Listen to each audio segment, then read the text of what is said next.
Sir time भी waste हो गया और आपका बैटरी भी। अच्छा जी, हमारे पास जी हमने लास्ट टाइम डिस्कशन की है। अभी तक तवज्जो हो सिर्फ। Simultaneous. We have been talking about algebra, unknown values, और हमने आखिर में किया है इक्वेशंस को डिस्कस। इसको डिस्कस किया है इक्वेशंस को।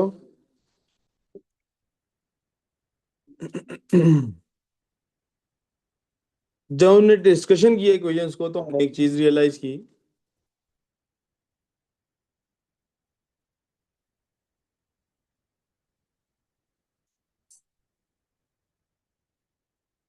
N arithmetic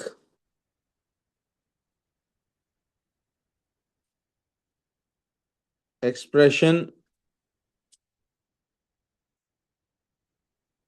can be explained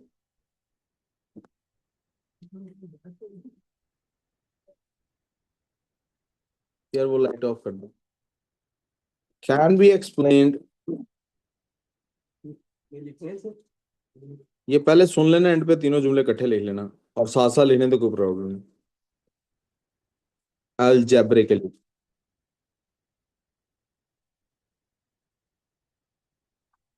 कोई भी अरिथमेटिक एक्सप्रेशन है, अरिथमेटिक रिलेशनशिप है,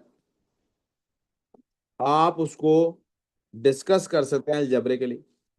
पहले हमने पहले फेज में ये रियलाइज किया था जब अलजेब्रा में दाखिल हुए थे। अब अलजेब्रा में जहां हम पहुंच गए हैं वहां हमें क्या पता लगता है? एन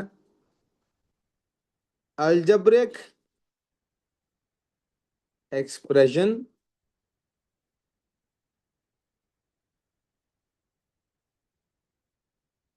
can be described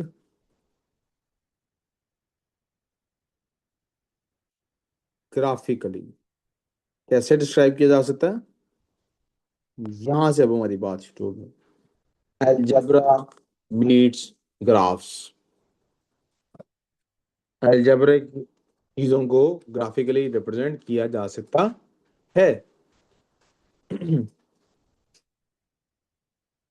आपको पता है कि ग्राफ पे हमेशा उन चीज़ों को रिप्रेजेंट किया जा सकता है जो एटलीस्ट दो क्वांटिटीज आपस में इंटर रिलेटेड हो। हमने कहा था अरिथमेटिक फंक्शंस के लिए ज़रूरी है कि दो अरिथमेटिक अरिथमेटिक तभी पॉसिबल है जब एटलीस्ट दो क्वांटिटीज हो। 5 plus unless there is another quantity कुछ नहीं हो सकता। 5 divided by unless there is another quantity कुछ भी, मल्टीप्लाई हो माइनस हो, there has to be another quantity. यहाँ तो कोई प्रॉब्लम। और हम ये बात पहले डिस्कस कर चुके हैं कि वो जो दो क्वांटिटीज हैं उन क्वांटिटीज का हमेशा आपस में कोई ना कोई रिलेशनशिप होता है। कोई ना कोई रिलेशनशिप होता है। और वो रिलेशनशिप हमने कहा ग्राफ के जरिए से डिस्क्राइब किया जा सकता। कोई कंफ्यूजन, कोई मसला? जब हम कोई क्वांटिटीज को ग्राफिकली रिप्रेजेंट करते हैं तो क्या होता?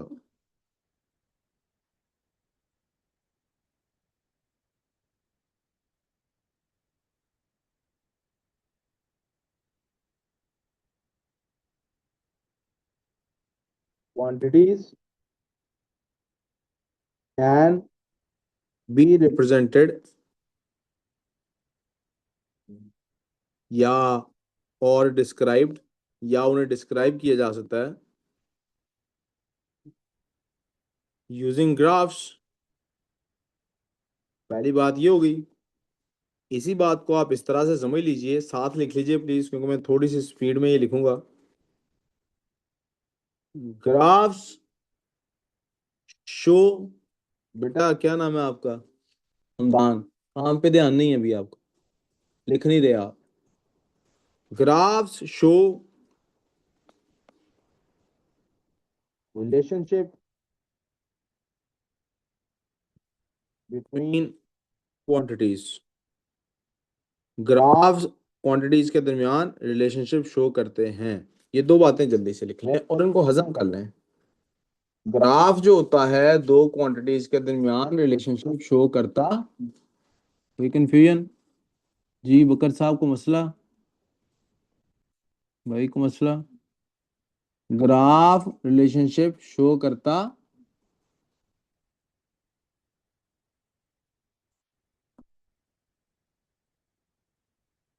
ये दोनों बातें लिख लें, और इनको लिखने से ज्यादा इनको समझना जरूरी है। ग्राफ दो क्वांटिटीज का रिलेशनशिप शो करता। हमारे सिलेबस में कौन से ग्राफ्स हैं? हमारे सिलेबस में हम पहले पढ़ चुके हैं काइनेमेटिक्स वाले टॉपिक में, मैथ्स में और फिजिक्स में। तो मैथ्स साथ लफ्ज इसलिए बोला कि वो बच्चे जो फिजिक्स नहीं लेते उन्हें पता हो कि वो भी ये बात पढ़ चुके हैं मेरे साथ। हम कौन सी क्या पढ़ चुके हैं? ग्राफ्स हमारे पास टू डायमेंशनल हैं। कौन से हैं हमारे पास ग्राफ? कौन से? टू डायमेंशनल का क्या मतलब हुआ कि ये ग्राफ कितनी क्वांटिटीज का रिलेशनशिप शो कर रहा होगा? दो का। कितनी का?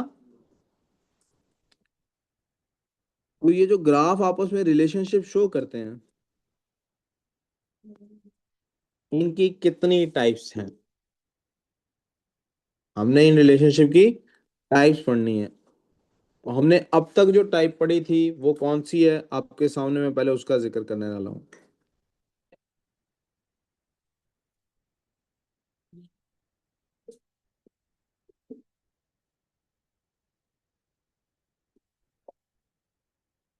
एक है जी डायरेक्ट, और दूसरा है जी इनवर्स।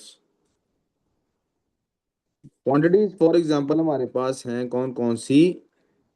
एक्स और वाई। एक्स और, तो ग्राफ ने जो शो करना है वो कैसे करना है कि हमारे पास ग्राफ होगा इस तरह से। ग्रिड पे बनाएंगे ग्राफ हम। कैसे बनाएंगे?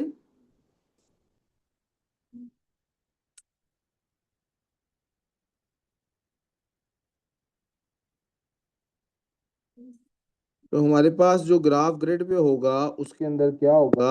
हम कन्वेंशंस ये हैं कि वाई एक्सिस इधर लेंगे और एक्स एक्सिस हॉरिजॉन्टल होगा। कन्वेंशन ये है कि हम डिपेंडेंट वेरिएबल बनाएंगे वाई को और इंडिपेंडेंट बनाएंगे एक्स को। यानी कि हम एक्स के हिसाब से वाई को चेक करेंगे, वाई के हिसाब से एक्स को चेक।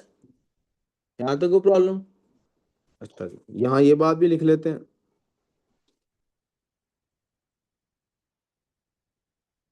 डिपेंडेंट कौन सा होगा? वाई। इंडिपेंडेंट कौन सा होगा?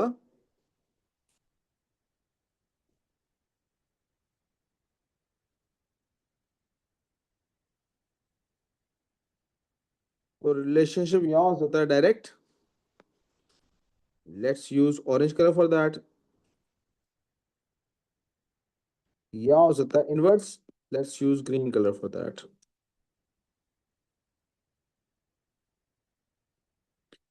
डायरेक्ट रिलेशनशिप क्या है जी? एक्स में इंक्रीज आएगा तो वाई में भी इंक्रीज आएगा। आप देखें कोई ऐसा पॉइंट नहीं है जहां पर एक्स में इजाफा हुआ हो लेकिन वाई में इजाफा ना हुआ हो।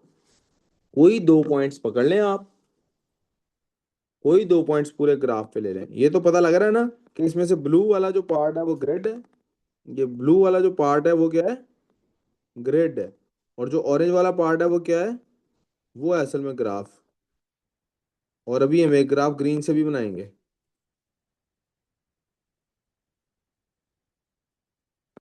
तो जो ब्लू वाला है वो तो ग्रिड है ना? भाई इधर तवज्जो, भाई इधर तवज्जो। तो हमारे पास आप कोई दो पॉइंट्स ले लें, हम वो दोनों पॉइंट्स वाइट से ले लेते हैं। कौन से दो पॉइंट सेलेक्ट करूं? मेरा ख्याल है एक ये पॉइंट सेलेक्ट कर लेता हूं और एक पॉइंट ये सिलेक्ट कर लेता हूं। Let's call this point 1 and let's call this point, और let me use alphabets. Let's call this A and let's call this B. आप मुझे बताइए कि जो x की वैल्यू है a पे, जो x की वैल्यू a पे है, क्या वो ज्यादा है या x की वैल्यू b पे ज्यादा है? x की वैल्यू जो a पे है वो ज्यादा है या x की वैल्यू b पे ज्यादा है? x की वैल्यू a पे इज स्मॉलर देन x की वैल्यू b पे। यहाँ देखो प्रॉब्लम। अगर x की वैल्यू में इजाफा हुआ है आगे जाते हुए, ग्राफ पढ़ना हमेशा लेफ्ट टू राइट है, ये भी ध्यान में रखना है। अगर x की वैल्यू में इजाफा हुआ है, नाउ लेट्स चेक y की वैल्यू। तो किसकी वैल्यू चेक कर लेते हैं? क्या जो वैल्यू y की a पे है, b और a वाली वैल्यू में कोई डिफरेंस है? अब आप बताइए कि जो y की वैल्यू a पे है क्या वो ज्यादा है या y की वैल्यू b पे जो है वो ज्यादा है? आपने देखा ये डायरेक्ट रिलेशन है, एक में इजाफा हो रहा है दूसरे में भी इजाफा। कोई कंफ्यूजन? आइए अब ग्रीन कलर से इनवर्स का ग्राफ बना के देखते हैं। इनवर्स में क्या होता है, एक की वैल्यू में इजाफा होता है तो दूसरे की वैल्यू में कमी होती है, दूसरे की वैल्यू में। इसमें भी 2 पॉइंट्स ले लेते हैं।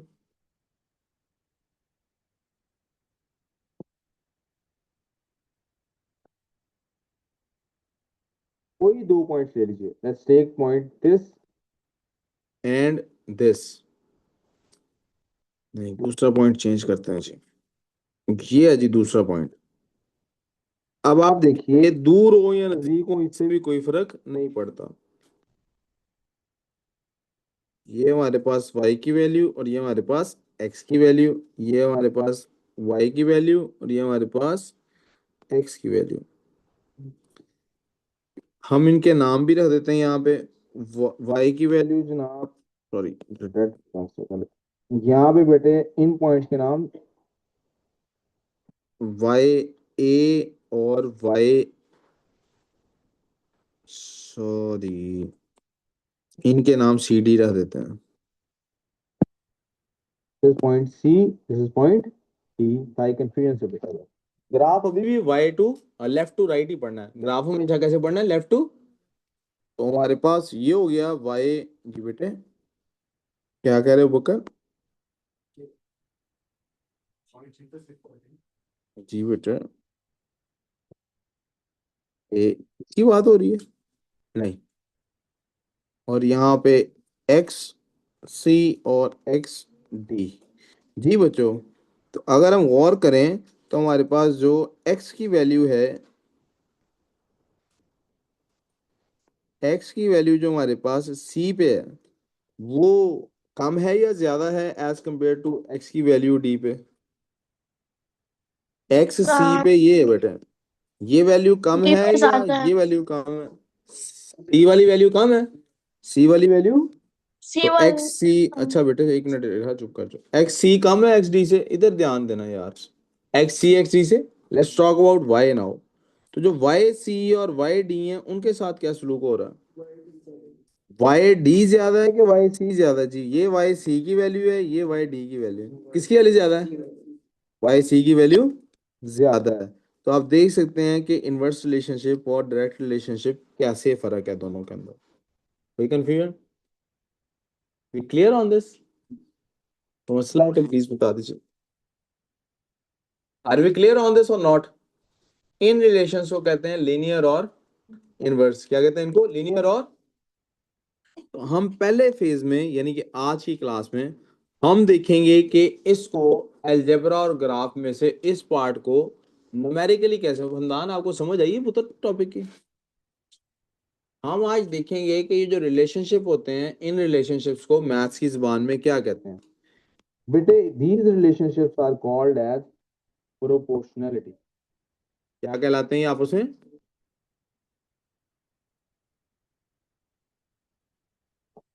प्रोपोर्शनैलिटी जो होती है बेटे या डायरेक्ट होती है या इनवर्स होती है। क्या होती है बेटे?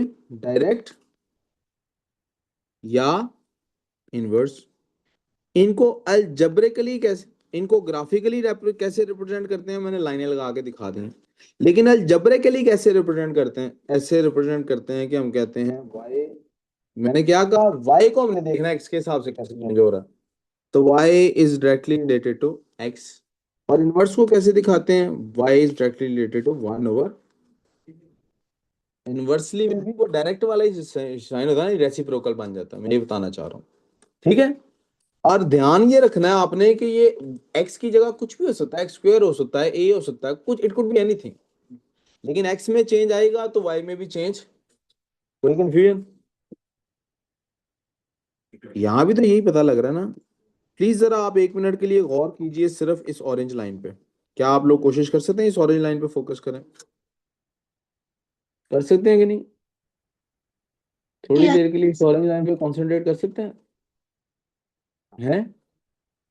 ऑरेंज लाइन जो यस। ऑलरेडी बनी हुई है उसके ऊपर मैं रेड डाल रहा हूँ।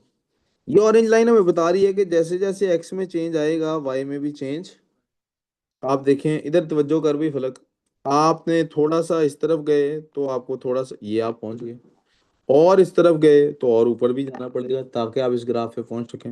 जितनी इधर जाएंगे उतना ही ऊपर जाना पड़ेगा। यहाँ तो कोई प्रॉब्लम? कैसे? हाँ, अल्लाह आपको।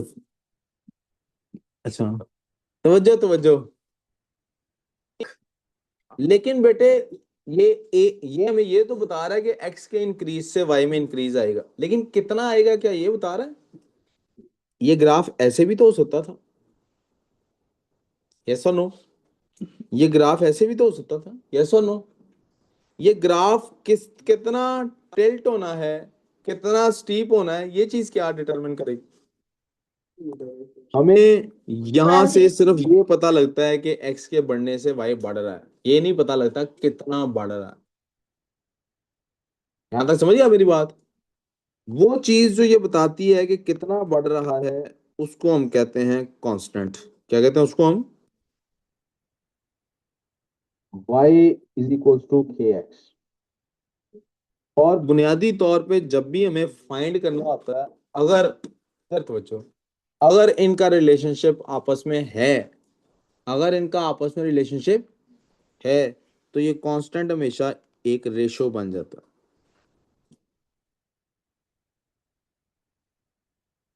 यहाँ तो कोई प्रॉब्लम? जब तक बेटे हम यहां पर थे, ये इस स्टेप पे थे, इस स्टेप पे, even after knowing x, we could not find y। हम इस स्टेप पे हमें x की वैल्यू पता लग भी जाती, फर्ज करें मैं कह रहा हूँ x की वैल्यू 2 है, ये 2 से 3 हो गई है, y की वैल्यू क्या हुई है? हमें पता लग सकता? नहीं पता लग सकता। जब इस स्टेप पे हम पहुंचते हैं बेटे, तो अब हमें उनका रिलेशनशिप फिक्स हो जाता है।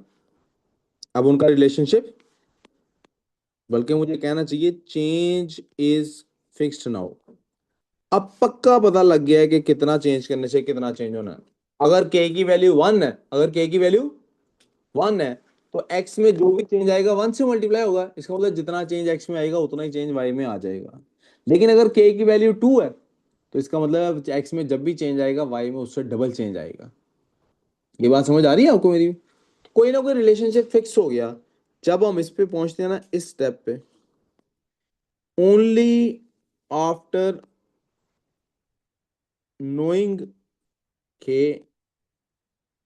can we certainly know, can we certainly know, रहने दे बेटे, how much y changes with respect to x। कोई कंफ्यूजन है प्लीज तो बता दीजिए।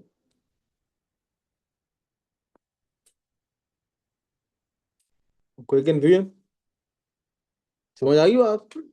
Same goes here, y is equal to k multiply by 1/x, और y x is equal to k।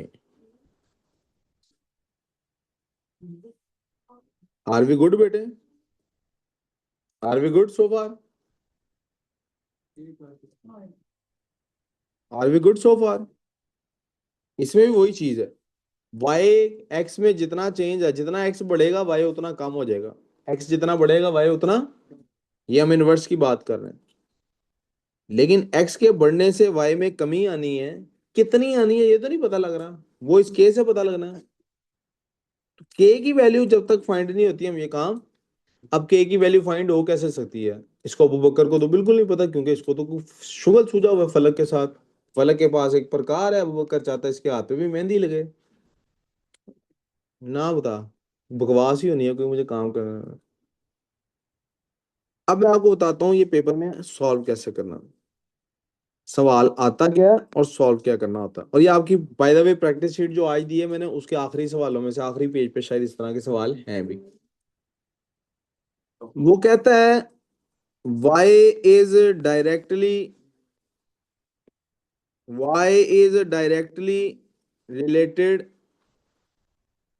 to x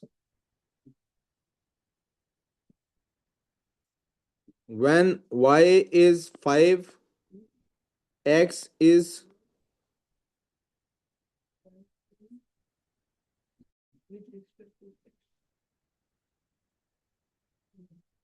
x is 2.5. When x is 10, find y. ऐसे आता है सवाल। इस सवाल से हमें क्या क्या पता लगा? पहली बात हमें क्या पता लगी? मैं थोड़ा सा 1 मिनट इसको जरा ना ठीक कर लूं, ये ज्यादा ही। 20.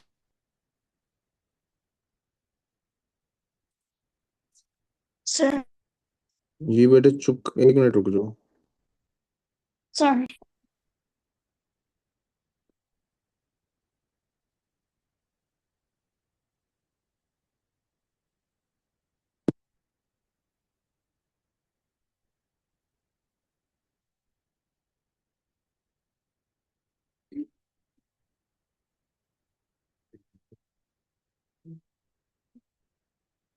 हमें क्या क्या पता लगा? सबसे पहले हमें पता लगा रिलेशनशिप। क्या पता लगा बेटा? प्लीज इधर तवज्जो, काम पे। सबसे पहले हमें क्या पता लगा?